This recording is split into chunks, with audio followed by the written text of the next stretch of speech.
All right, let's go ahead and get started. Hello, everyone. Welcome to co-producing the Deaf Legal Theory Model. My name is Dr. Rob Wilkes. I work at the University of the West of England, Bristol.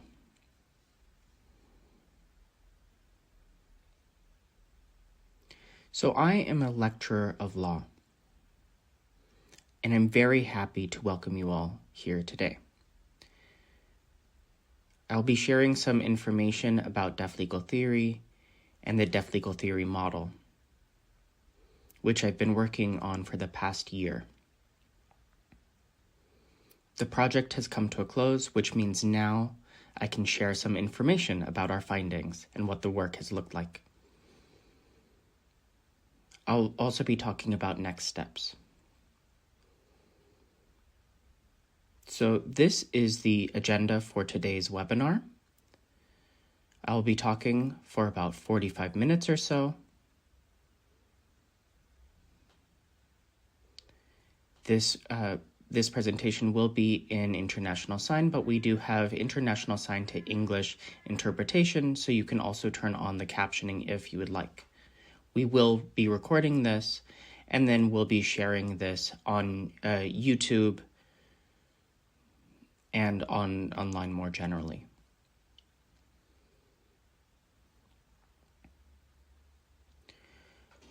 Once the lecture comes to a close, we will take a 15-minute break where you can go off and get tea or coffee, and then we will have a short question and answer session for about 30 minutes or so.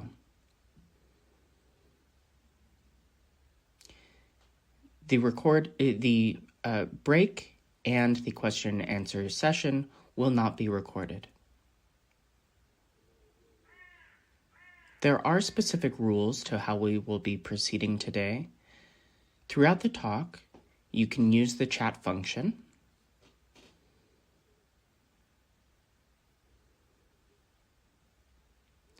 But if you have any questions, please do hold on to those questions for after while we are doing the Q&A session. I would also like to inform you that this webinar will be in International Sign, and we will have a translation into English very soon. We will also have an interpreter who will be interpreting today's lecture into English. So I'd like to provide an overview for all of you so that you have a clear understanding of what the work entails and has entailed. I'm going to be focusing on critical jurisprudence, which is essentially how deaf legal theory fits into jurisprudence. I'm also going to be giving you an in-depth explanation of what deaf legal theory is. I will be showing some publications and the like. I will be talking about the co-production project and the funding that I've received for said project.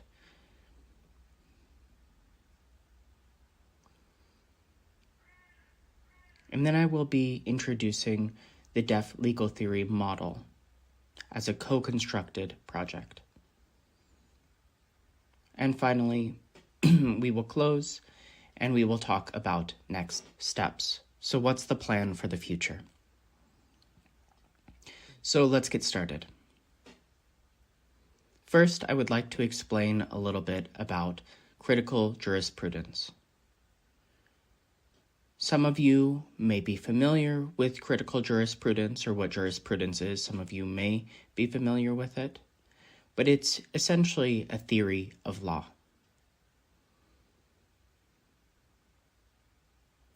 So over the years, many scholars and academics have debated what law actually means, why we have laws, what are the goals of law. And they've given a number of questions as to what the role of law actually is and have come up with jurisprudence. And there are a number of different models for this. There is positivism, which means that law should be examined scientifically, that academics should examine law. And there are no moral or ethical criteria. There's no ambiguity. The law is what it is. Which means that the law is put under a scientific method. Again, in this model of jurisprudence, in this model of law, there's no moral or ethical criteria. The second model is natural law. This dictates what the law ought to be. This is based on a higher law reflecting principles of morality.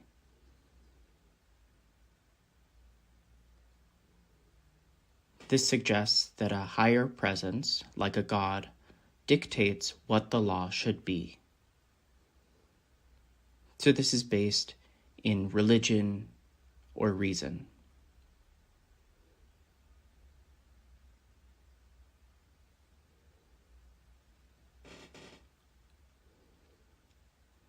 We then have legal realism.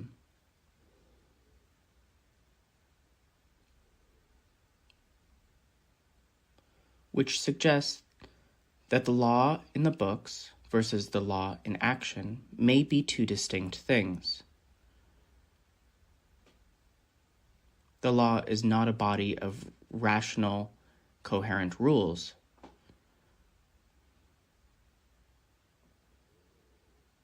But it is actionable. The law is itself an action.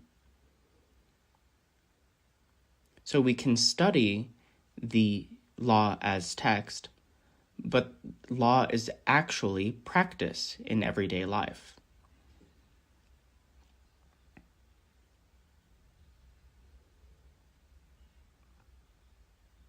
So we can't follow a specific formula because the law impacts different people in a number of different ways.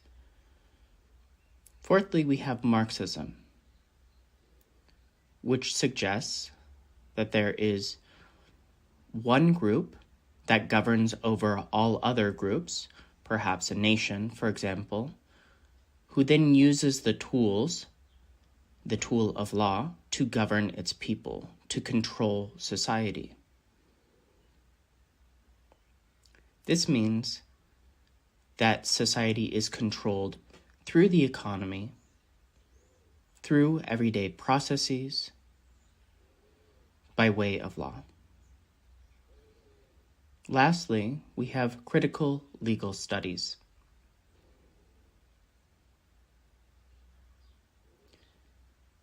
Previously, we've had positivism, natural law, legal realism, Marxism, and they have all looked at what law is, but critical legal studies is a little bit different.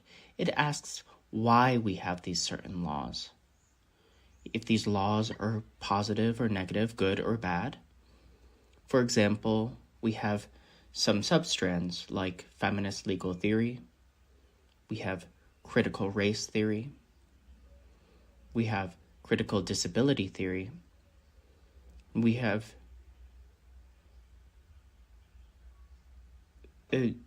these frameworks look at who has created the laws, and often it is white men who are able, who are not deaf. And so these critical legal studies look at how the law was not built for these individuals, with these individuals in mind. The law was built to fit white men, and that's an issue. So critical legal studies challenges the law as it currently stands, and provides different ways of thinking about how law works, different frameworks of thinking. So deaf legal theory fits into this last category of critical legal studies. So that's the philosophy of law and critical jurisprudence. And this might be interesting to you that there are a number of different theories of law, but how do we actually apply? What is an applied framework? What does an applied framework look like? How do we actually connect these things to deaf lives?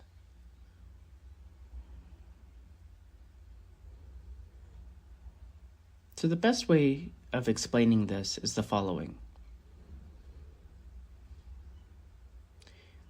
When you go to an eye test, when you need glasses, or you may not need glasses, but when you go to get your eyes examined, the doctor may say, okay, you need glasses. So I go to a shop, and there are a number of different frames, a number of different glasses that you can see, and you can say, hey, I'd like this one, or, ooh, no, that one really doesn't fit my face. And there are different colors, different styles, different designs.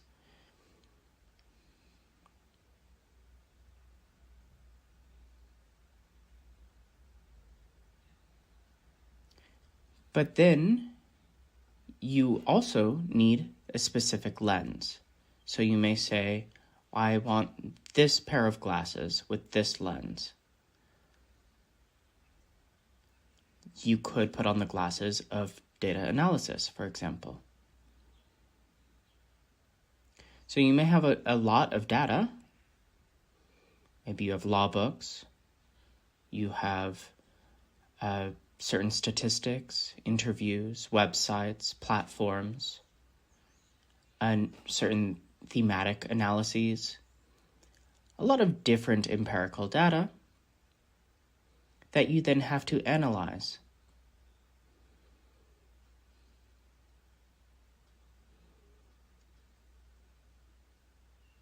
So you can apply a number of different perspectives.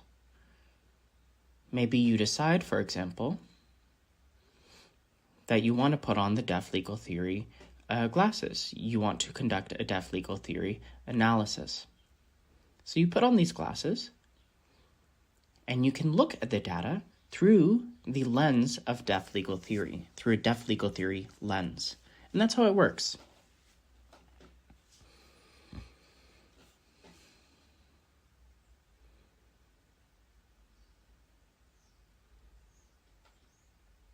So I'm going to be talking a little bit more about the project of the deaf legal theory model and its development. But it's important to understand this about the deaf legal theory. This fits into the general realm of critical legal studies. But how did it start? In 2014,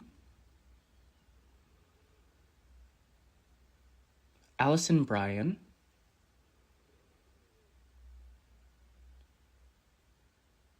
and Steve Emery,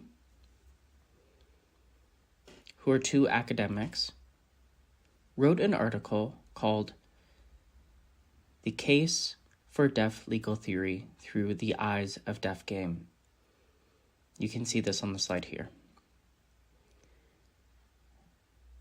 And in this chapter, they examined deaf legal theory as its own framework.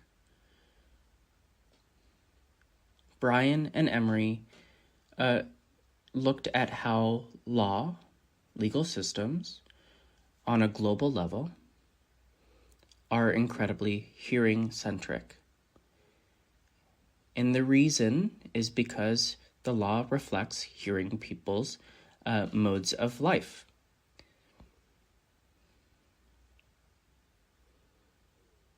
The law is also incredibly paternalistic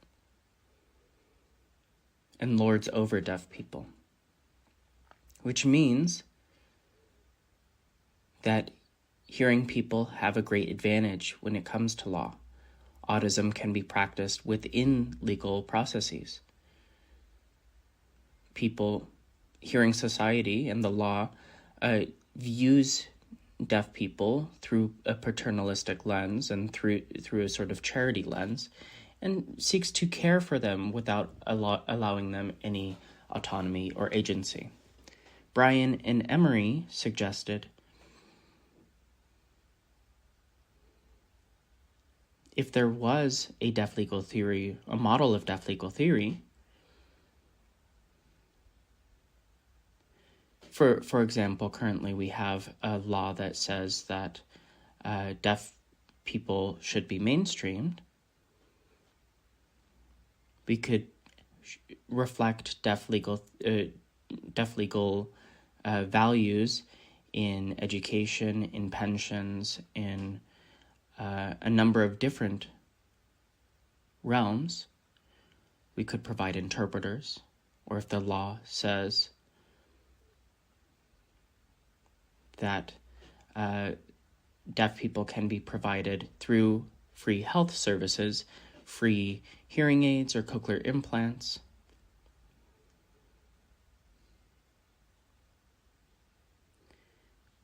The law would reflect deaf people's needs.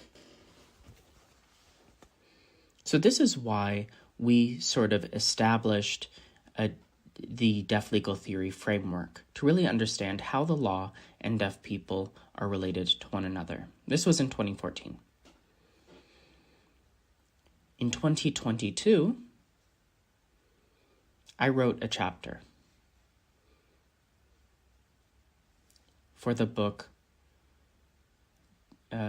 related to sign language translation and interpreting, the Routledge Handbook of Sign Language Translation and Interpreting.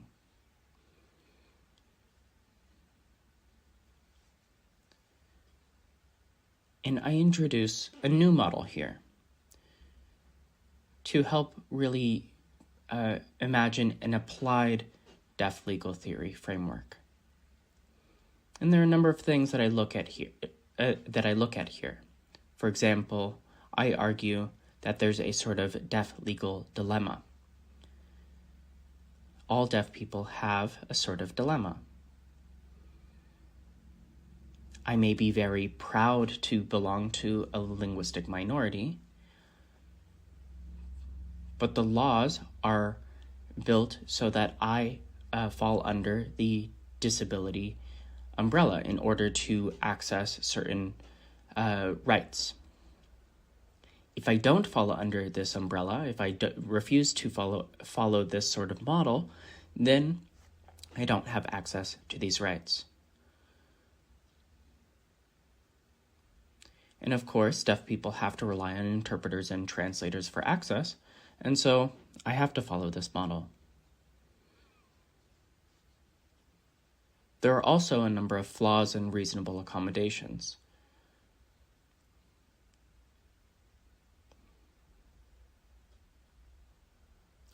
So an employer or another service provider must provide interpreters so that deaf people can receive access. But the flip side of this is that it's based on the cost and convenience for hearing people.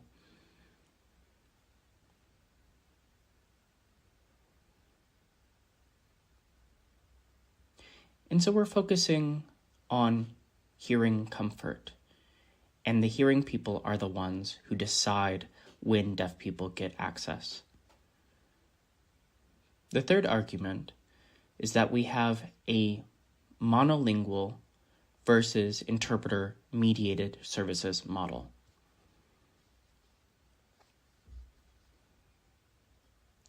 Typically, deaf people prefer to interact with one another by way of direct communication. So we have these two options. We have direct communication, or we have an interpreter-filtered process. And the quality of using an interpreter sometimes varies quite a bit. So there are pros and cons for each of these. And interpreters, my fourth argument is that interpreters are allies and advocates for deaf people. They can't be neutral. They have to be active participants in shaping access to justice.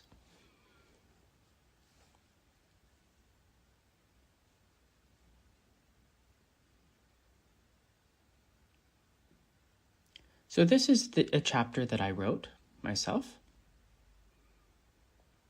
And in 2025, we published a new article. Or I published a new article, rather.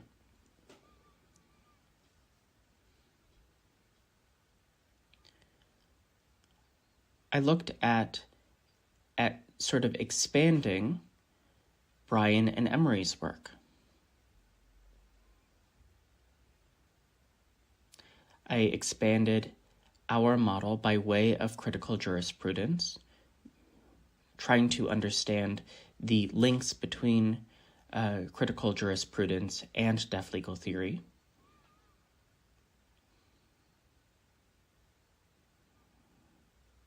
I also expanded the old deaf legal theory model that I developed in 2022 and published.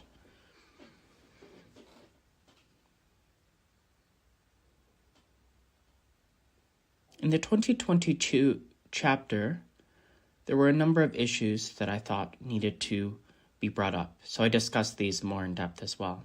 I looked at the core issues, which I believe to be that the legal systems assume all subjects to be hearing. And I focus on three key concepts here. One, I focus on autism, hearing perspectives being prioritized. Two, I focus on deaf gain,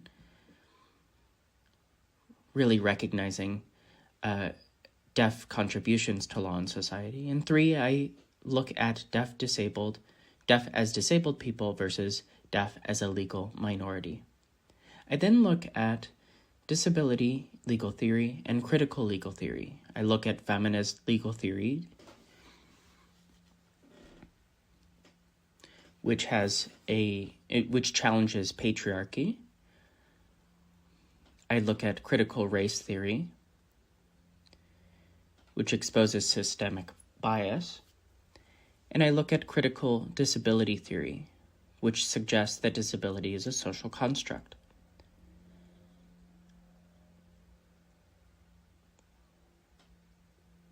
This is a case study which I applied in the UK context. I then explain future developments, future directions that we could take as scholars working within this field. So these are the foundations of my work moving forward. In 2022, I wrote this book chapter, and in 2025, I wrote this article really defining the deaf legal theory model. This is the former model. I used Bryan and Emery's construction and really was able to identify 8 lessons or 8 themes. So first, we look at the frame, understanding deaf people. Second, assumptions, seeing how the manifestation of society's understandings of deaf people impact deaf people. And then look at participation, really understanding how deaf people's involvement in shaping the law and or policy can impact the larger structure. So really ensuring that the law reflects deaf people's needs and desires, or does not. Fourth, I looked at cultural order, which really focuses on the imposition of other cultures on deaf people. So in the same way that we have indigenous cultures or white cultures, we have processes of colonialism. There are a number of cultural studies that focus on culture as a process of control. We then have law, which focuses on number 5, which focuses on application. So how the law is or should be applied to deaf people. And we focus on impact.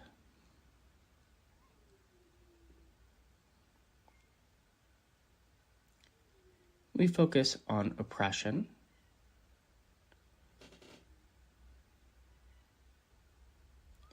So if the law should remain the same, if we need to reinforce the status quo, or if we need to develop new rights for deaf people. And 8, I focus on lessons learned. Within the area of law. So what does our research and analysis of law suggest for us moving forward? So this is the old deaf legal theory model. And I published this model, but I felt that this wasn't enough. I was working as one man. I live in the UK. I'm white. So I started to question, who am I to dictate what a deaf legal theory model should look like? I felt that I was subject to a specific dilemma, where I needed to actually ask deaf people around the world. So this led to the next project.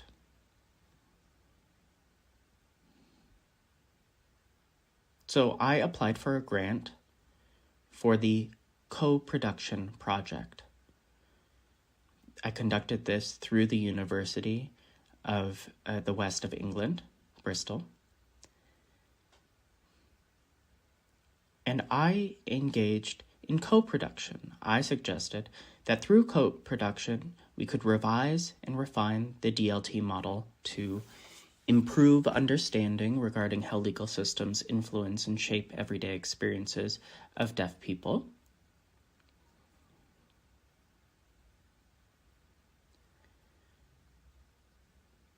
We could also develop conceptual and methodological frameworks for future deaf legal theory studies.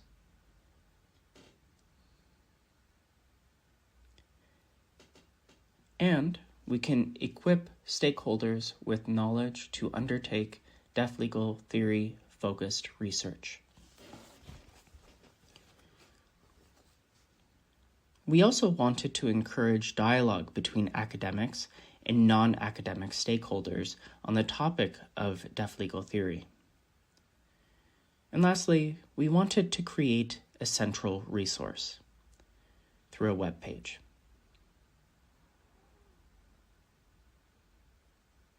So this was a year-long project. We started in February of 2024, which means that it has been 1 year, and we are now coming to the end of our project. So we received funding in 2024, and in June 2024,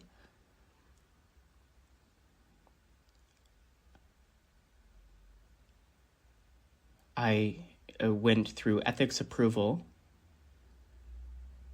I got the website ready, and I developed a survey. I worked on translations,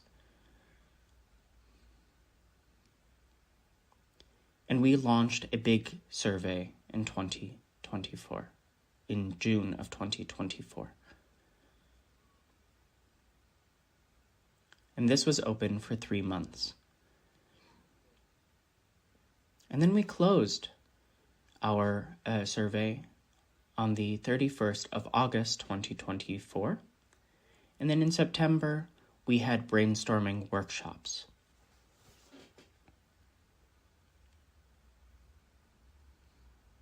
There were a number of people involved in the brainstorming workshops.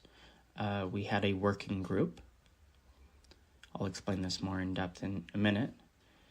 But we talked about the results of this survey, the data. Then in October 2024, I developed a report, an interim report, and put out a 5-question survey. We then, in November, had a development workshop. In this workshop, we had the working group. I also selected 5 survey questions to be discussed more in depth within this development workshop. In January 2025, I created my final report. I also sent out a feedback survey. The last part of this, the last chapter of this project, is the website. So I'm very proud of the working group that I've developed. I believe that they have all been very strong in helping us really develop this framework. We have one person from the UK, myself, one person from Peru, one person from Vietnam, one person from Portugal, one person from Ghana, one person from Ireland, 2 from Belgium. And we also have 4 groups. We have academics, myself and Philippe.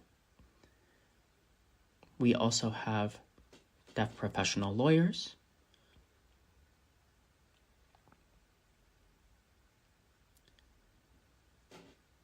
and we have 2 NGO representatives, Delphine and Juventus.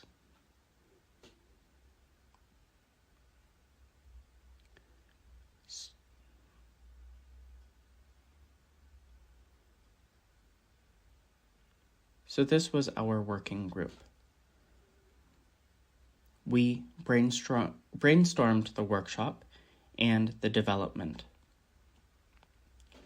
So these are the very interesting data points that we collected from our survey. So we had 261 responses, which we were very happy about. We had 22 blank surveys, no responses, so we discounted those, which means that we had 239 valid responses.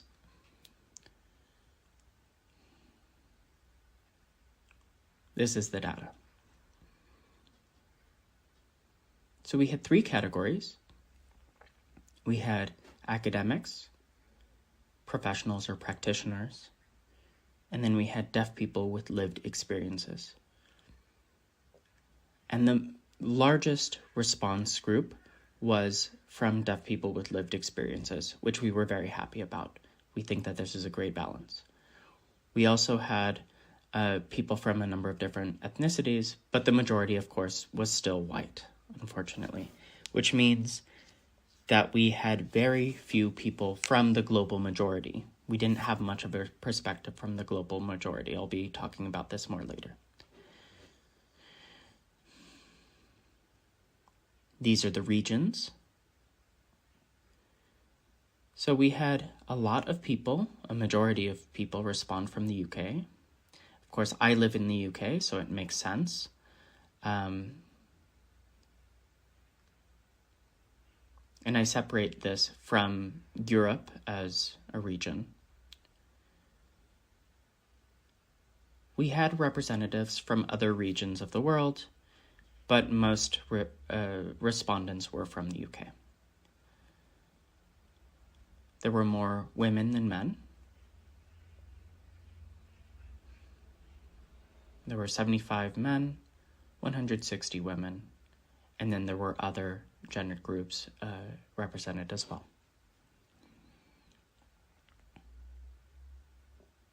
So I did ask how people identified, if they were deaf, deafblind, hearing, hard of hearing, hearing impaired, or other. And I found this to be particularly interesting. We also had SLP, which is a sign language person.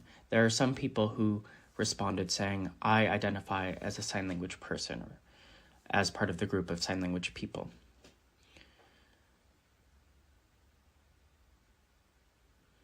So younger people did not respond as much as people who were in their 40s, 50s, and 60s.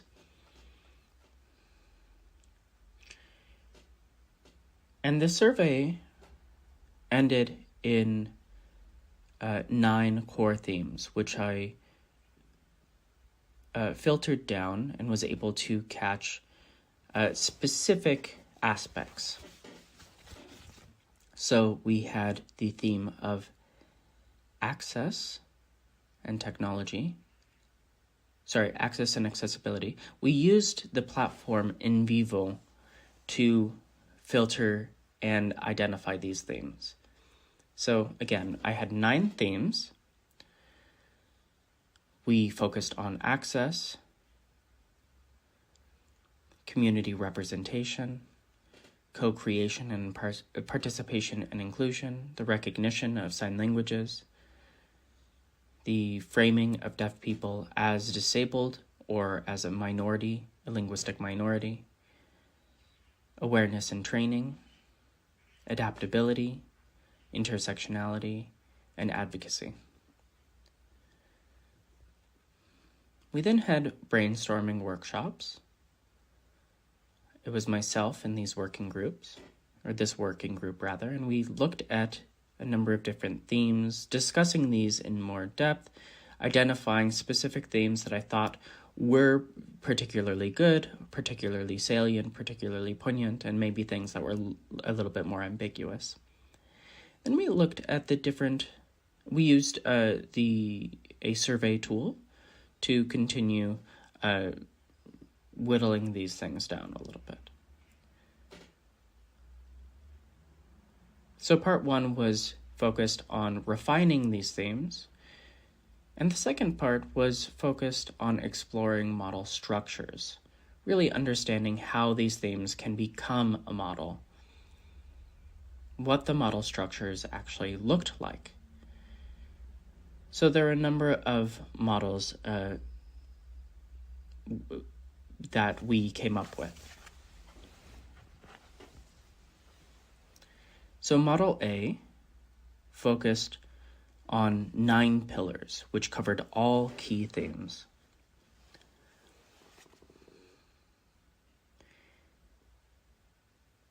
But we found that to be particularly complicated, maybe a little bit oversaturated with information.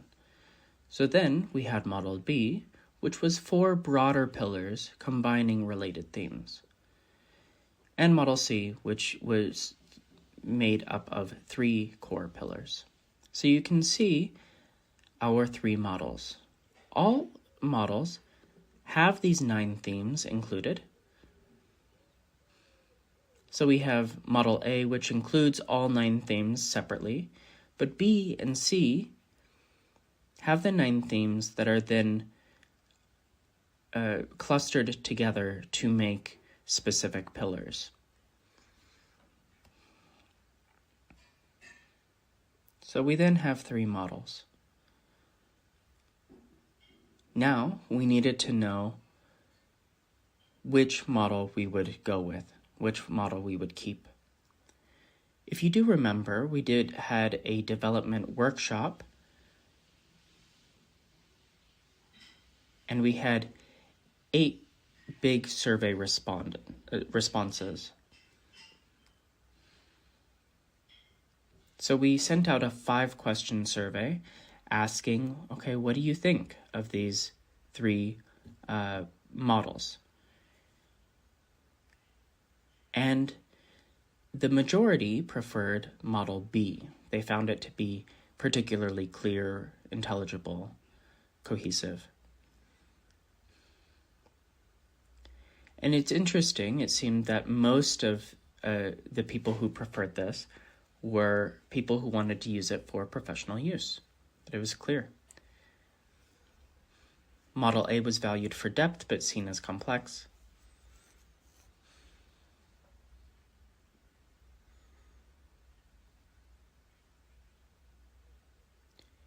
And we continued to discuss this more in depth, and it seemed that the preference was not for A, B, or C, but something that integrated all three of these.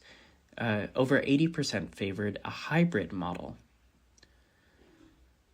So we selected different themes, and these themes became our priorities. We continued to adapt and readjust.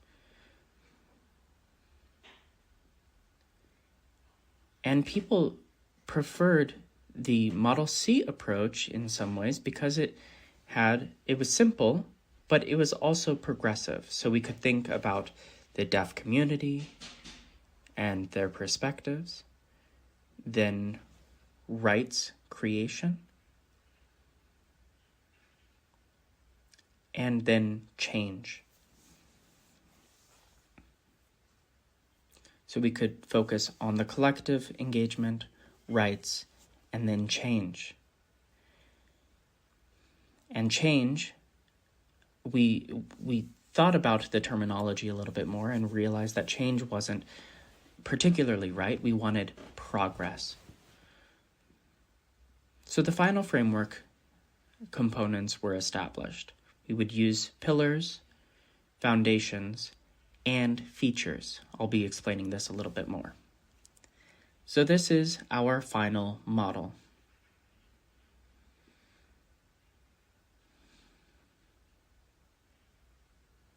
This video will explain more here.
Okay.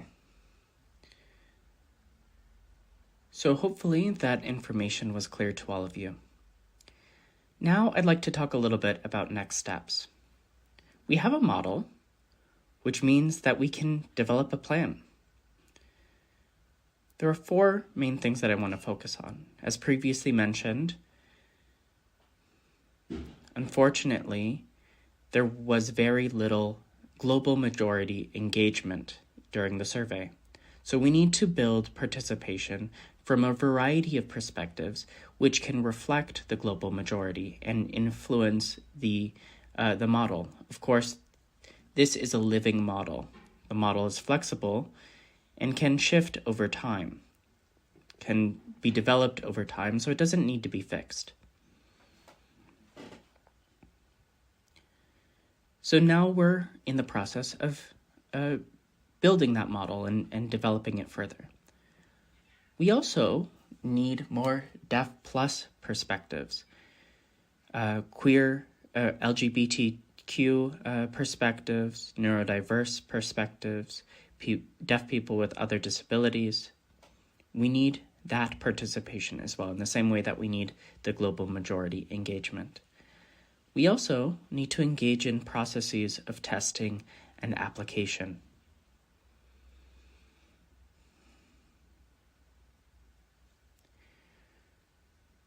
We need to see how people can engage with the deaf legal theory model in their own fields of research, in their own professions, etc., and really use the established features in a way that feels right for them. We also may consider developing a deaf legal theory foundation, perhaps an NGO, or some other institution. And this is an idea that we're still thinking through and seeing how it may develop.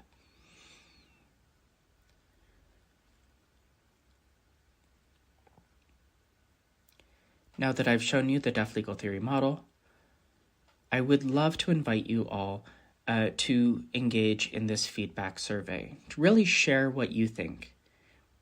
The QR code is right here. You can scan it with your phone.